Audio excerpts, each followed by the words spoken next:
देश को अपने देश को विदेशों तक में गौरवान्वित करवाने वाले तन्मय मुखर्जी, आज मैं उनसे बात करूंगा कि उन्होंने अपना नववर्ष कैसे मनाया और हमारे युवाओं को क्या संदेश देना चाहेंगे और हमारे देश में इस नववर्ष का महत्व क्या है, उसको कैसे मनाया जाए।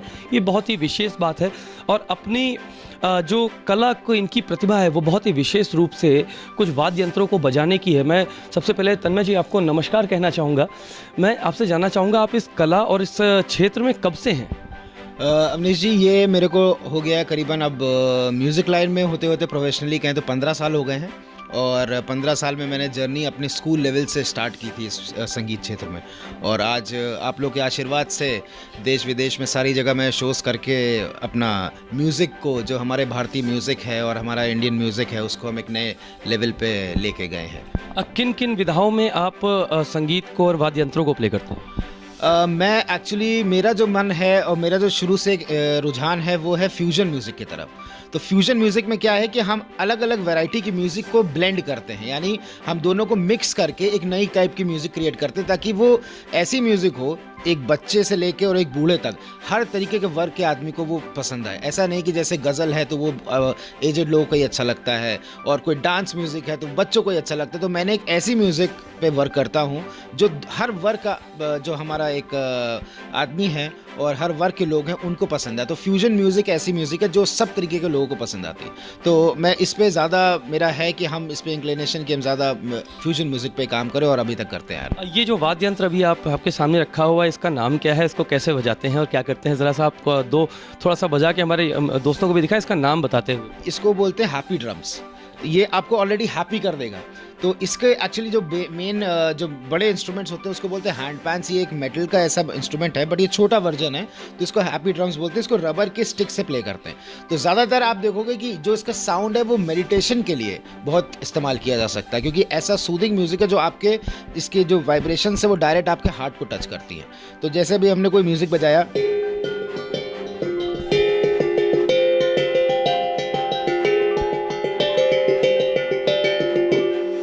जो वाइब्रेशंस हैं, ये आप अगर आंख बंद करके थोड़ी देर आप प्ले करोगे तो it's kind of a meditation.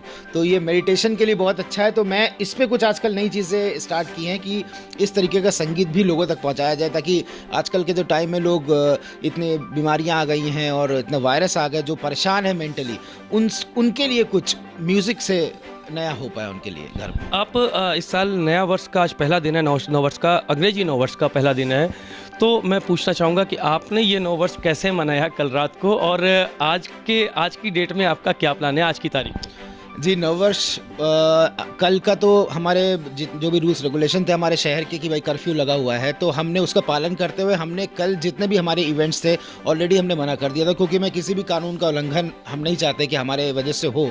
और उसका पालन करते हुए हम लोग ने घर में ही अपने परिवार के साथ मनाया और बहुत अच्छे तरीके से सेफली, क्योंकि इस समय ओमिक्रॉन का टाइम है और नए नए न्यूज़ आ रहे हैं। तो हम लोग नहीं चाहते कि इस तरीके की और जो चीज़ें पिछले साल हुई हैं वो बढ़े। तो कोशिश ये थी कि हम फैमिली में रह के ही घर में ही ये अगर कार्यक्रम सेलिब्रेट करते हैं अपने पेरेंट्स के साथ, अपने घर में वाइफ के साथ, बच्चों के साथ में, तो वो ज़्यादा सबके लिए सेफ़र है। तो कल का जो कार्यक्रम था वो तो हमने घर में ही मनाया। और आज नए साल में सुबह से लोगों से मिलना जुलना और उनसे प्रॉपरली उनको ग्रीट करना, फ़ोन पे सबके व्हाट्सएप पे मैसेजेस बराबर आ रहे हैं, कॉल आ रही हैं। तो इसी तरीके से आज का दिन जो है सबको शुभकामनाएं देते हुए हमारा जा रहा है। आप आजकल की स्थिति ये भी रही है, कई जगह पे लखनऊ और कई क्षेत्रों से मामले ये भी देखने हैं, नशे को बहुत ज़्यादा बढ़ावा देके कई जगह पे क्षेत्रों में लोग नशेबाजी कर रहे हैं, ऐसा चीज़ें कर रहे हैं। ऐसे युवाओं के लिए आपका क्या संदेश है, क्योंकि ओमिक्रॉन का भी खतरा बढ़ रहा है और नशे से भी हमारे समाज को दूर रखना, ऐसे युवाओं के लिए आपका क्या संदेश है? देखिए, नशा किसी भी प्रकार का हो, चाहे वो आदमी को कहे कि वो किसी भी तरीके के नशे होते हैं, तो नशा तो एक ऐसी चीज़ है जो हमारे समाज के लिए बहुत घातक है। चाहे वो युवा हो, चाहे बूढ़े हों, चाहे किसी भी तरीके का, अगर उसको वो ऐसी चीज़ है कि ऑलरेडी हमारे जीवन में एक जहर की तरह है। तो युवाओं को तो कोशिश यही है मेरा कि सबको संदेश हम दे पाएँ कि किस तरीके का कोई भी ऐसा नशा या कोई भी ऐसा उसके नशा करने के बाद के जो कानून तोड़ना होता है, जो इसका उल्लंघन करते हैं लोग, वो किसी भी तरीके की अगर स्थिति ना करें तो ज़्यादा बेहतर है, क्योंकि इस समय वैसे ही इतना परेशानी का समय चल रहा है सबके लिए।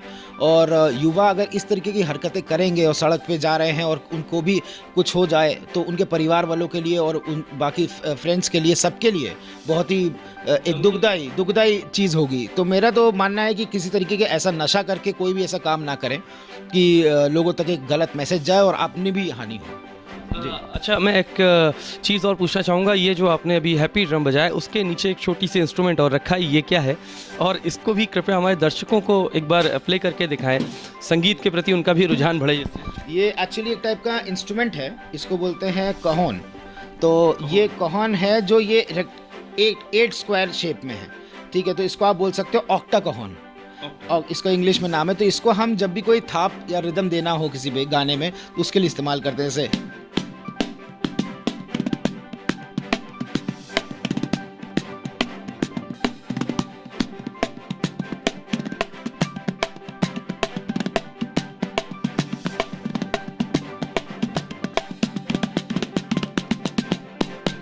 ये जो ऐसा इंस्ट्रूमेंट है, ये लकड़ी का है और बहुत लाइट वेट है, तो आप कहीं भी कैरी कर सकते हो। और कहीं भी संगीत में अगर माहौल बनाना हो तो आराम से इसको आप ले जाइए, प्ले करिए। तो कुछ ऐसे इंस्ट्रूमेंट्स हैं जिस पे जो मेरे बहुत प्रिय हैं, उनमें से एक ये है। आपसे मैं आखिरी सवाल करना चाहूँगा। आखिरी सवाल क्या, मैं चाहूँगा कि आप हमारे दर्शकों और अपने भी छात्रों, अपने मित्रों को इस नव वर्ष पे क्या संदेश देना चाहेंगे और संगीत को लेकर आप क्या कहना चाहेंगे युवाओं से? पहली बात तो सबको, जितने भी आपके माध्यम से लोग देख रहे हैं न्यूज़ को, और हमारे फ्रेंड्स हैं, फैमिली रिलेटिव्स हैं, सबको नव वर्ष की हार्दिक शुभकामनाएं। और मैं यही चाहता हूँ भाई 2022 आपके लिए बहुत शुभकारी हो।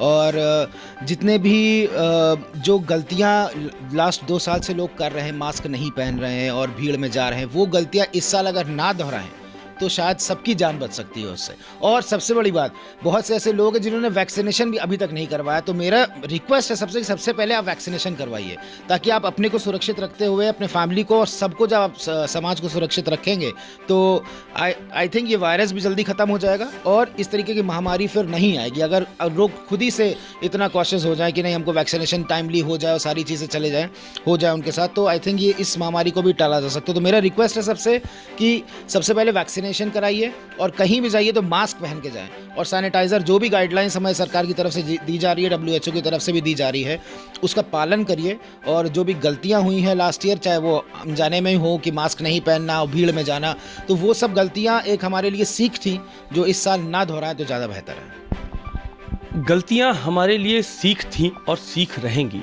सबसे विशेष बात है क्योंकि आने वाले खतरे को आज की समाज, आज के लोग भांप नहीं पा रहे हैं। ओमिक्रॉन का खतरा दूसरी लहर से भी ज़्यादा गंभीर और भयावह हो सकता है। इसी संदेश के साथ तन्मय मुखर्जी ने हमारे सभी दर्शकों को नववर्ष की शुभकामना भी दी है। कैमरामैन राज के साथ लखनऊ से अवनीश मिश्रा, लाइव इंडिया 24।